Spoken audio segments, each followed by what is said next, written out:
Hoje pela manhã, Guilherme Boulos foi sabatinado na CBN e teve uma performance muito boa.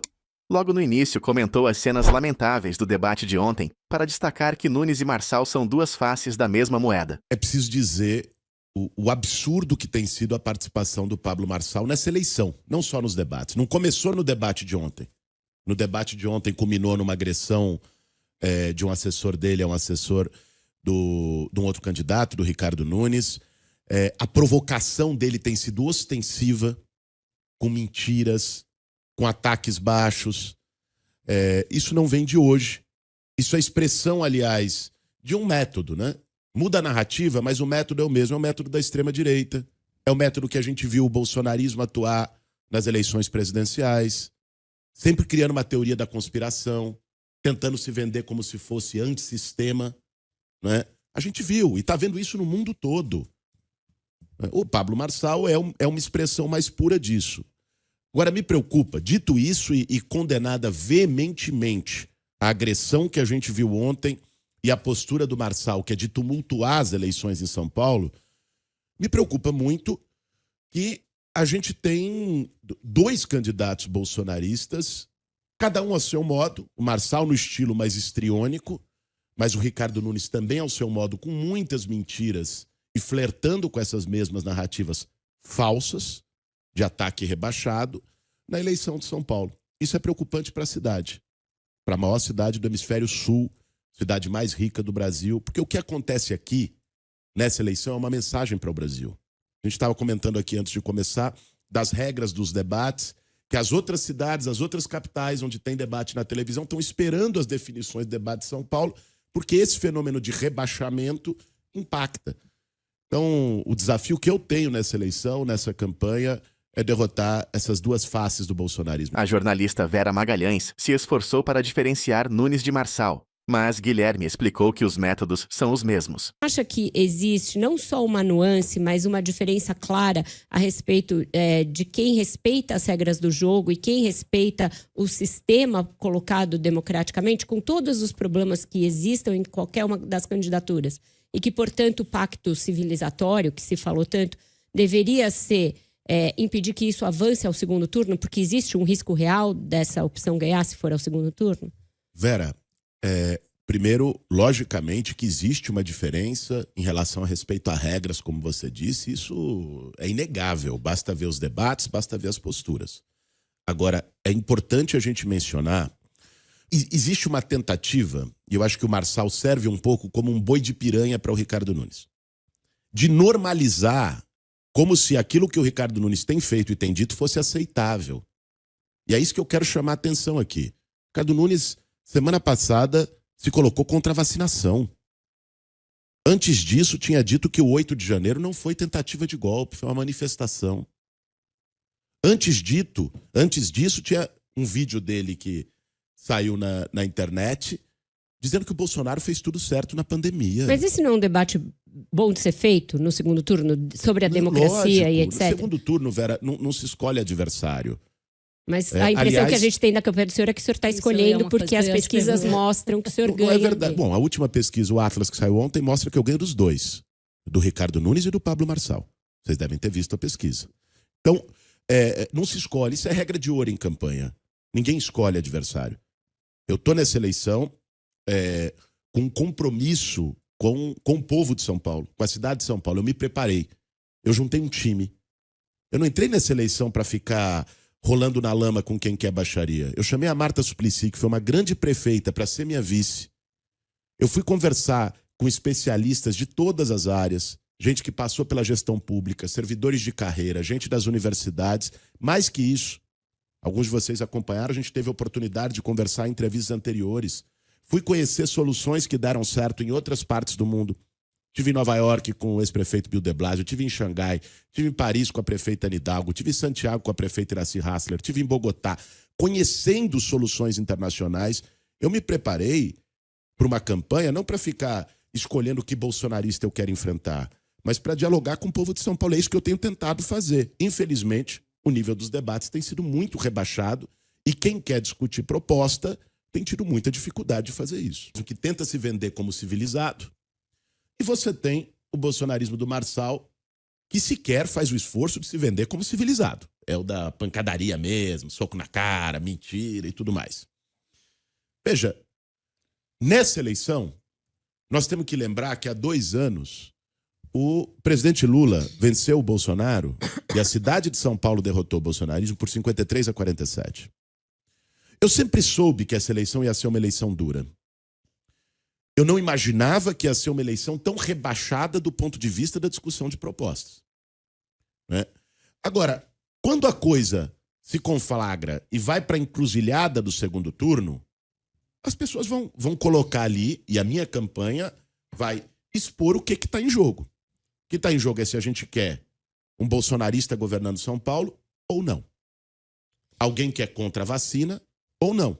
Imagine. Porque às vezes pode parecer, as pessoas dizem, pô, mas isso é jogo ideológico. Não é isso que está em jogo. Não, não é jogo ideológico. Imagine se o Bruno Covas, cuja memória o Ricardo Nunes traiu vergonhosamente, imagine se o Bruno Covas fosse contra a vacina durante a pandemia. Quantas vidas iam ter sido perdidas na cidade de São Paulo? É disso que se trata, são coisas efetivas, reais. Então, o que nós vamos colocar é o que está em jogo numa alternativa, seja a do bolsonarismo, que tenta se vender como civilizado, seja do bolsonarismo raiz, que não se preocupa com isso, e o que está em jogo no projeto que nós estamos apresentando, eu, a Marta Suplicy, com um programa de governo sólido para a cidade.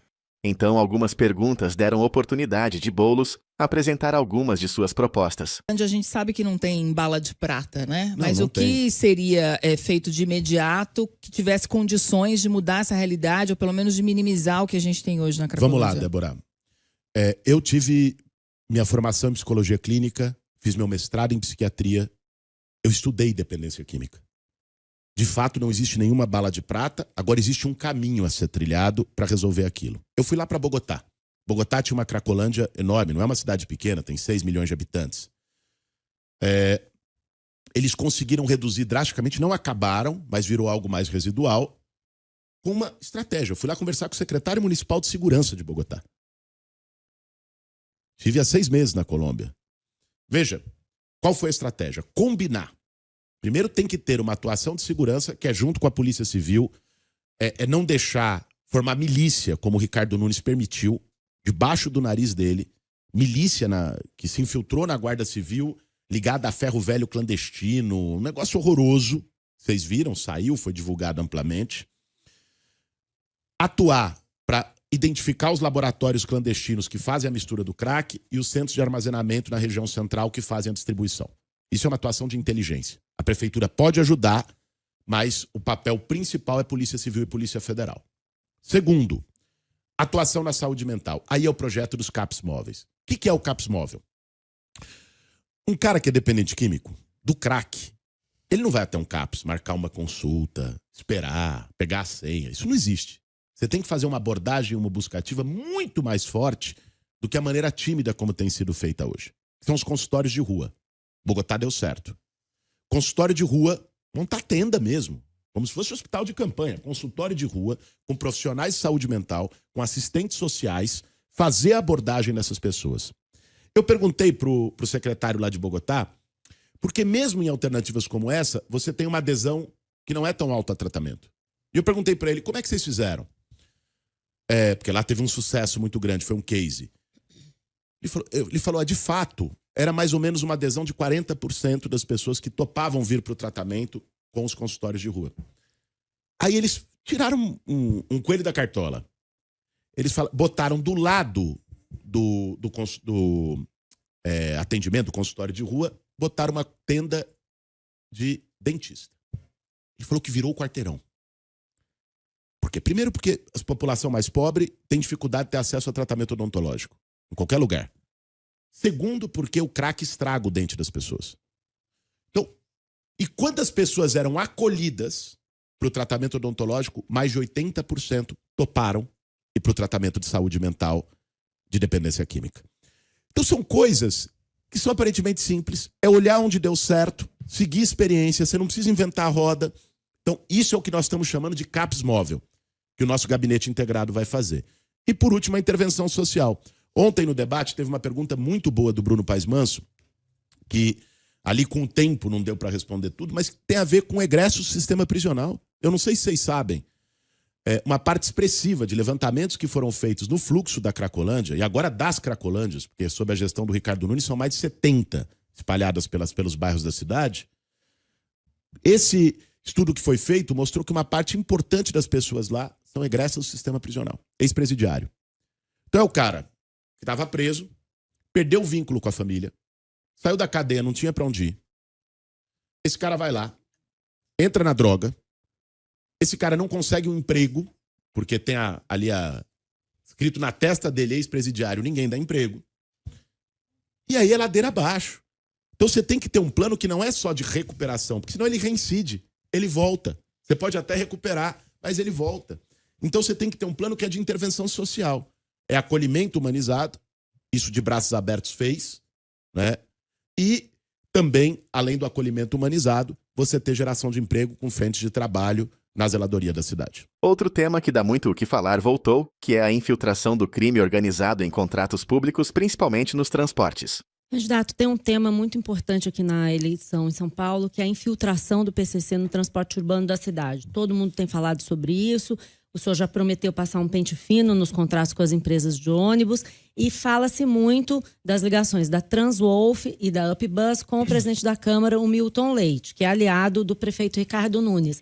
Mas existe um vereador do PT, o Senival Moura, que é seu aliado, vocês já fizeram até agendas juntos na Zona Leste, que está investigado no momento por ser uma espécie de liderança da Transunião, liderança oculta da Transunião, que também é uma empresa com vínculos com o PCC. As investigações da Polícia Civil apuram, inclusive, se ele teria ordenado ou se envolvido no assassinato de um ex-diretor da empresa, que seria o testa de ferro dele na companhia. Então, o que eu queria saber é o seguinte: quando o senhor for eleito, qual seria a reação, a atitude do senhor em relação a casos como esse, especificamente o do Senival, e qual vai ser a sua linha de corte em relação a investigações que envolvam políticos, aliados ou não, com empresas que estão infiltradas pelo PCC?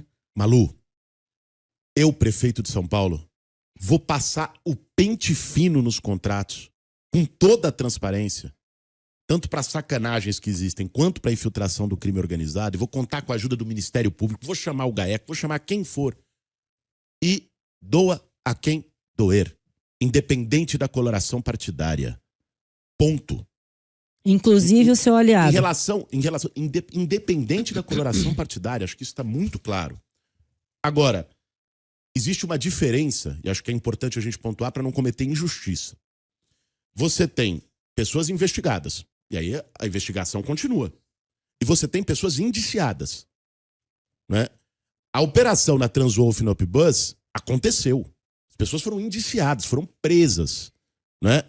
Então, mas quando você pergunta para o Ricardo Nunes sobre isso, ele fala a mesma coisa. Eu não podia ter. As pessoas dizem que ele demorou para agir em relação a essas empresas. Ele diz: eu não podia fazer nada porque eles não estavam condenados. Espera um pouquinho, não. É a mesma coisa. É muito diferente, porque ele deu R$1 bilhão do nosso dinheiro para essas empresas. Então o senhor vai suspender quando estiver sendo investigada as empresas? Se as empresas estiverem investigadas por ligação com crime organizado, lógico. Investigado sem indiciamento. Investigadas e sem por condenação. Ligação com crime organizado e com recomendação do Ministério Público para que saiam, como aconteceu no caso da UpBus e do Transwolf, não tem Aí não dúvida. é só intervenção na empresa, é suspensão do contrato e substituição por outra empresa. Se juridicamente eu tiver condições para isso, sim, porque não adianta porque também o que o eu fazer... Nunes diz é isso, eu não podia fazer nada mais do que eu fiz. Ele podia. Até o Gaquia, o Lincoln Gaquia, promotor do GAECO, falou, era só dar um Google. Então, Ele falou. nesse caso nós já demos. Não, E aí, pois é, então é o seguinte, ali, mas tem coisa mais grave.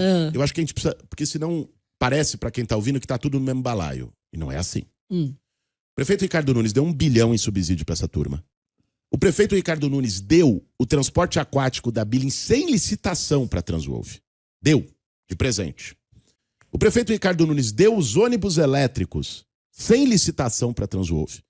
E o prefeito Ricardo Nunes foi no dia seguinte da operação, em que o dono da UpBus tinha sido preso, que tinha encontrado armamento pesado, que ligação com o PCC. No dia seguinte, ele foi para a UpBus para atestar a seriedade da empresa.